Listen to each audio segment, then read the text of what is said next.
The landscape of national security in Nigeria has just shifted in a way that many have been waiting for, as a definitive list identifying the financial backbone of insurgency has finally been made public. We are looking at a massive disclosure coming directly from the Nigeria Sanctions Committee, operating under the high authority framework of the Office of the National Security Advisor. This isn't just a list of names, it is a calculated strike against the very lifeblood of the groups that have disrupted the peace of our great nation. The government has identified 48 individuals and 12 major corporate entities allegedly linked to the financing of extremist activities, and the details provided are as thorough as they are shocking. By publishing these names, nationalities, and specific roles on the official NigerSAC website, the administration is making it clear that there is no longer a place for these financiers to hide in the shadows of the Nigerian economy. The names on this list represent a wide-reaching web of support for groups that have long plagued our communities. Among those identified are individuals such as Abdul Samad Ohida, Mohammed Sani, Abdulrahman, and Fatima Ishaq, alongside more prominent names like Tukur Mamu. The list continues with Yusuf Ghazali, Mohammed Sani, Abubakar Mohammed, Salamuddin Hassan, and several others like Adamu Ishaq and Hassana Isa.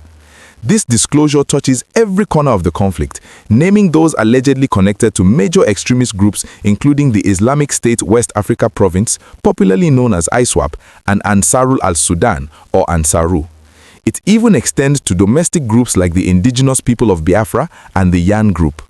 The sheer diversity of the names, including Fanami Bukar, Sahabi Ismail, Simon Njoku, and Godtime Iyari, shows that the government is looking at the problem of insecurity through a comprehensive lens, leaving no stone unturned regardless of location or affiliation.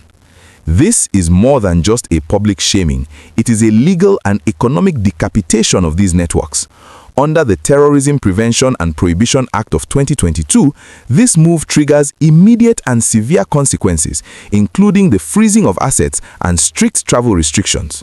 The goal is simple: to make it impossible for these people to move money, buy weapons, or facilitate the logistics of violence. When you look at the corporate entities involved, you see how deeply embedded this problem has been in our commercial sector. Companies like West and East Africa General Trading, Settings Bureau of Change, and Desert Exchange Ventures are now under the microscope. Even names like Eagle Square General Trading and Lakurawa Sect have been flagged.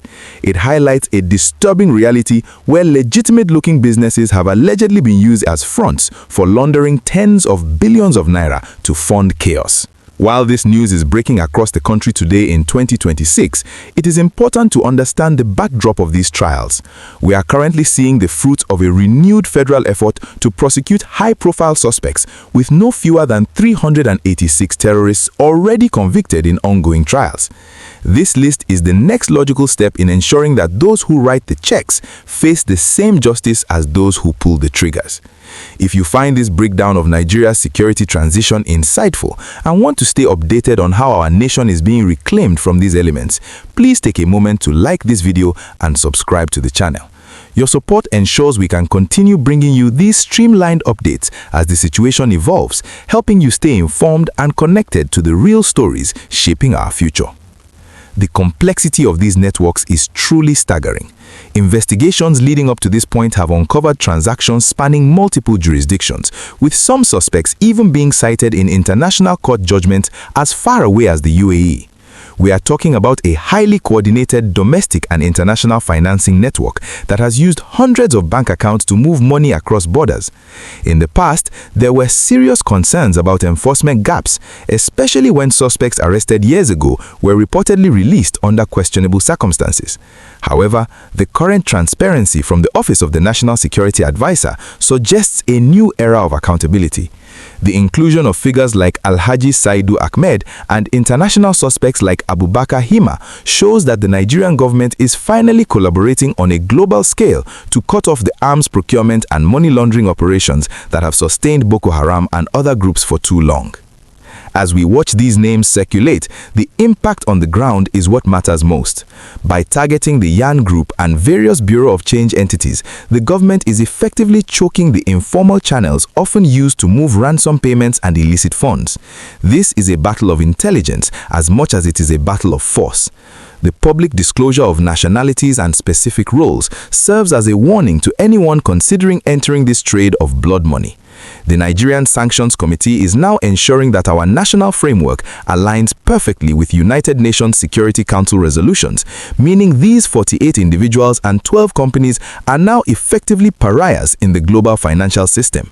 It is a bold, necessary move to protect the Northeast and all other regions currently facing heightened activities.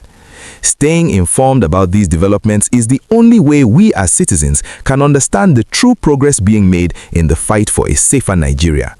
As the trials continue and more assets are seized, the transparency we are seeing today will be the benchmark for how we measure success in our national security architecture. Remember to like this video and subscribe so you don't miss the next chapter of this unfolding story as we continue to track the names, the companies, and the court verdicts that are finally bringing a sense of justice to the victims of these financed insurgencies.